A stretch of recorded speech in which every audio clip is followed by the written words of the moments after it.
El diseño del proyecto de vida es un trabajo en el cual nos damos a la tarea de respondernos varias dudas de tipo existencial, principalmente las que tienen que ver con la identidad. ¿Quién soy? ¿Por qué y para qué estoy aquí? ¿Cuál es la razón de existir? Mi razón de ser en la vida, la misión. También sirve para respondernos, para cuestionarnos, para analizar el cómo me veo en un futuro, el hacia dónde me dirijo, que es la visión. Y dentro de esa visión, cuáles son específicamente mis objetivos a largo plazo, cuáles son las estrategias que tenemos diseñadas o pensadas para lograrlos.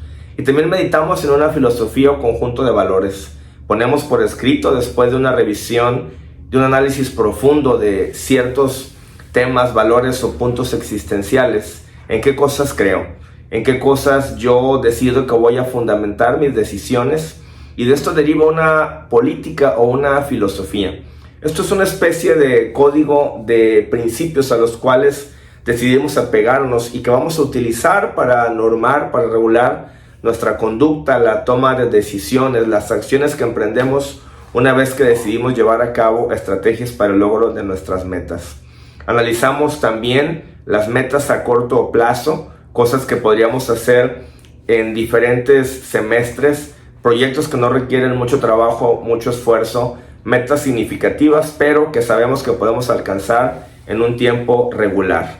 Y finalmente el proyecto de vida también nos sirve para poder tener conciencia de cuál es el legado que vamos a dejar a nuestro paso por la tierra. El por qué y para qué existimos no solamente se relaciona con el éxito personal, con el logro de metas o de objetivos estrictamente individuales, porque si centráramos de una manera estricta o específica el sentido de nuestra vida en los propios triunfos, en los logros, y dejáramos de lado el bienestar de los demás y no colaboráramos con los otros, la vida perdería todo sentido. Aunque tuviéramos metas, triunfos alcanzados, logros, no nos sentiríamos completamente plenos y realizados porque no estarían aportando algo significativo y valioso a la vida de los demás. Y de eso trata la existencia. Mucho de lo que representa la felicidad, la sensación de plenitud, de autorrealización, tiene que ver, sí, con el propio crecimiento, con los logros que alcanzamos en cada una de las metas que nos trazamos, pero también tiene que ver con cómo impactamos de manera positiva en beneficio de los demás. Y bueno, la primera pregunta que buscamos resolver a través del diseño del proyecto de vida, a través de este análisis, es el ¿quién soy yo? La primera parte del proyecto es el diagnóstico personal, una herramienta en la cual identificamos nuestras fortalezas, nuestras debilidades, las oportunidades y amenazas de que estamos rodeados, y a partir de ellas logramos identificar y escribir también el autoconcepto. Y tenemos una utilidad muy importante derivada de este ejercicio que me permite conocerme mucho más a fondo a mí mismo, de esta primera parte que es el diagnóstico personal, que es lograr amarme, aceptarme de forma incondicional, esto es decir, con todos mis defectos, con mis virtudes, con mis habilidades y cualidades, pero también con mis fallas.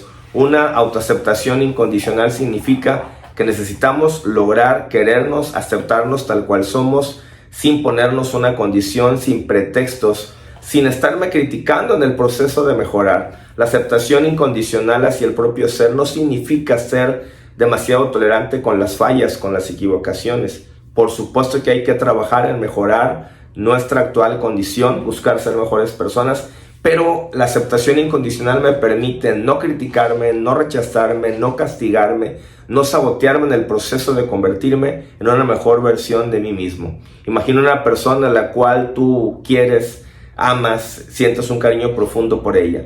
Tiene rasgos de su carácter que no te gustan, tiene formas de ser que no te agradan, pero no por eso la amas menos, la amas en paquete. Entonces la autoaceptación incondicional tiene que darse justamente hacia la totalidad de lo que somos, con las fallas, con los aciertos, para lograr cimentar la autoestima, para lograr fortalecer la seguridad personal, la autoconfianza, y eso es lo que me va a permitir hacerme sentir pleno, realizado, completo y por supuesto encaminarme hacia las diferentes metas. ¿Cómo hacer el diagnóstico personal? Que es el primer ejercicio del proyecto de vida. En las fortalezas vamos a pensar en diferentes cualidades y habilidades que tenemos y vamos a elegir las 5 mejores. Esas 5 mejores significa que yo voy a detectar cuáles de mis cualidades y de mis habilidades están directamente relacionadas con los principales logros o éxitos que hemos obtenido hasta este momento de nuestra vida. Piensa en cualquier nivel de cosas que has logrado alcanzar, donde te sientas exitoso, donde sientas que alcanzaste una meta, donde sientas que lograste ciertas cosas que te propusiste en algún momento. Y entonces pregúntate, a estos logros, estos éxitos que tú has ido alcanzando, ¿a qué se debieron? ¿Cuáles son las 5 principales habilidades o cualidades con las cuales tú trabajaste, pusiste a funcionar en tu persona para tener el nivel de éxito que ahorita tienes? Esas 5 habilidades vas a darte cuenta que se relacionan justamente con lo mejor que eres capaz de hacer, van ligadas al éxito, no solo al que ya has obtenido hasta ahorita. Esas 5 principales habilidades o cualidades van a determinar si tú te aplicas y te enfocas a trabajar con ellas, a pulirlas, a mejorarlas, van a permitirte el éxito hacia el futuro. Vamos a seguir trabajando en conseguir lo que te propongas porque ya te diste cuenta que funcionan esas 5 habilidades para lo que hasta ahorita has hecho bien. Imagínate si ahora esas 5 habilidades tú las fortaleces día tras día y si tú te enfocas todavía más de una manera precisa a 2 de ellas, a las 2 mejores cualidades y habilidades y les dedicas 45 minutos al día a ejercitarlas, a pulirlas, a mejorarlas en el tiempo que tú quieras durante el día, pero que te lleve esa práctica de 45 minutos en estas 2 habilidades. Si tú las pules y le dedicas de una manera muy enfocada tiempo y energía a mejorarlas, te aseguro que vas a seguir cosechando metas que pensaste que eran muy difíciles o que ibas a tardar mucho tiempo en alcanzarlas.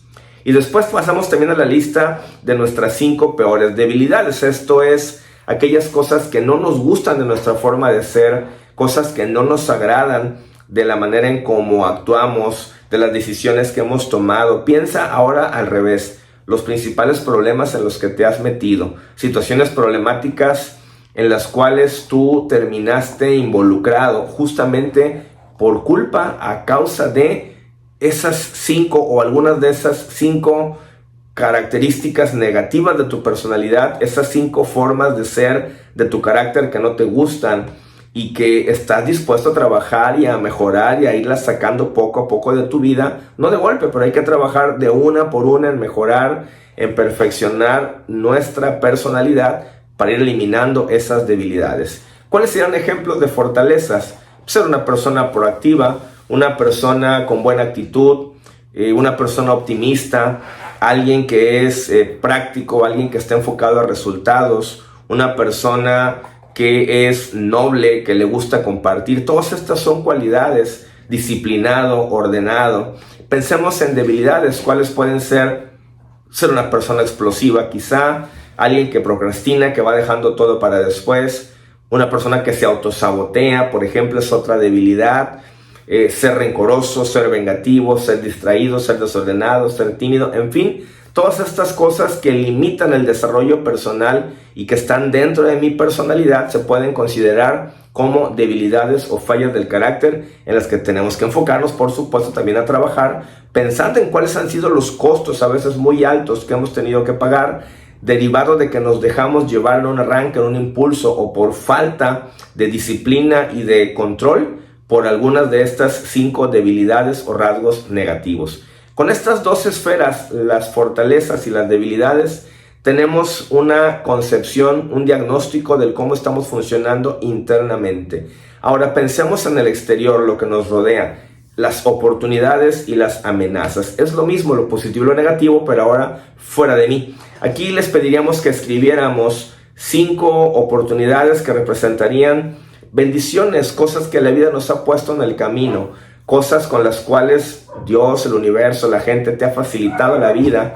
Y ejemplos de esto puede ser quizá la confianza de la gente, la oportunidad de asistir a la escuela, de la educación, los amigos, el tener el apoyo de la familia, el tener salud, todas estas cosas que de alguna manera nos han abierto puertas, nos han facilitado la vida, el camino, representan oportunidades. Y pensamos también en las amenazas. ¿Qué son las amenazas? Son retos, son problemas que complican nuestro camino, nuestro crecimiento, que hacen difícil nuestro progreso. Son limitaciones que están fuera de mi control, eventos que ocurren allá afuera que yo no los puedo regular, yo no los controlo, afectan mi desarrollo, son una limitante, una barrera, pero al mismo tiempo es algo que me impulsa y que me empuja a esforzarme más, a pulir y perfeccionar mis habilidades para poder vencer esas amenazas. ¿Cuáles serían ejemplos de amenazas? Tener un maestro que nos acosa en la escuela, un jefe despótico, tirano, injusto en el trabajo, poder también tener quizá las traiciones de algunas personas que pensamos que eran nuestros amigos, la envidia de la gente, los chismes, las cosas que nos hacen quedar en mal a partir de mentiras, es decir, todo lo que hay a nuestro alrededor, cosas que nos ponen trabas y dificultades, se pueden considerar amenazas en el camino del crecimiento, pero de alguna manera, insisto, nos impulsan a ser mejores personas. Una vez que ya tenemos por escrito estos 4 elementos del diagnóstico personal, fortalezas, debilidades, son los aspectos internos, oportunidades y amenazas, los aspectos externos. Ya conozco más a fondo mi persona, mi ambiente, empiezo a descubrir y darme cuenta de cosas que al no haberlas reflexionado y puesto por escrito, no me había dado cuenta que tenía. Nos estamos conociendo más a través de este sencillo ejercicio de determinar el diagnóstico personal. Y este autoconocerme, ese descubrirme cómo soy en ese conglomerado de luces y sombras, me va a llevar a la autoaceptación incondicional, que lo dije hace rato, es quererme, aceptarme, amarme en paquete, en conjunto, sin criticarme, sin rechazarme, para poder identificar cómo crece mi autoconfianza, mi amor propio, la seguridad de mí mismo y lo que yo soy capaz de lograr. Mientras más fortalezca mi seguridad y mi autoconfianza, menos voy a depender de la aprobación externa y vamos a ir blindando nuestra estabilidad emocional para que no nos afecte los comentarios negativos del entorno, de personas malintencionadas, de gente que de alguna manera busca ponernos trabas en el camino. Al blindar esta esfera emocional y darte cuenta que es tu responsabilidad, el valor que te otorgas, el reconocimiento de tus capacidades, el reconocimiento de tus virtudes, y que tú sepas que tu valor está definido ya de manera intrínseca y natural y que no dependemos de la aprobación externa, vamos a poder trabajar en mirar la aprobación externa solamente como algo agradable, como algo que si alguien me dice algo positivo, pues me siento bien, gracias, ¿verdad? Es un detalle bonito, pero no dependo de eso para ser feliz, no dependo de la aprobación para lograr las cosas que quiero. Y que si alguien me critica y puedo obtener algo bueno de esta crítica, algo positivo, bienvenido, lo tomo, pero no voy a dejarme que eso me desmorone, no voy a dejar que eso me desmoralice. La crítica, si viene de alguien a quien yo admiro, y es una crítica bien intencional, la voy a tomar, por supuesto que me sirve. Las críticas, el que alguien me ayude a ver desde allá afuera mis errores y mis fallas, me van a convertir en una mejor persona. Y si las críticas son malintencionadas, solamente tienen un espíritu destructivo, desde este blindaje emocional vamos a aprender a pasar por encima, a surfear por encima de esas olas de malas intenciones. ¿Para qué? Para yo conservar la responsabilidad como adulto de identificar mi valor como persona y no depender de la opinión de terceros. Este es el trabajo del fortalecimiento y del descubrimiento de la identidad, el primer elemento del proyecto de vida. En el siguiente video, en el video número 2, vamos a revisar qué es misión, que esto significa el descubrir y entender por qué y para qué estoy en este mundo, a qué vengo a la tierra, por qué y para qué existo. En esta segunda parte del diseño del proyecto de vida entenderemos a poder definir, clarificar cuál es mi misión.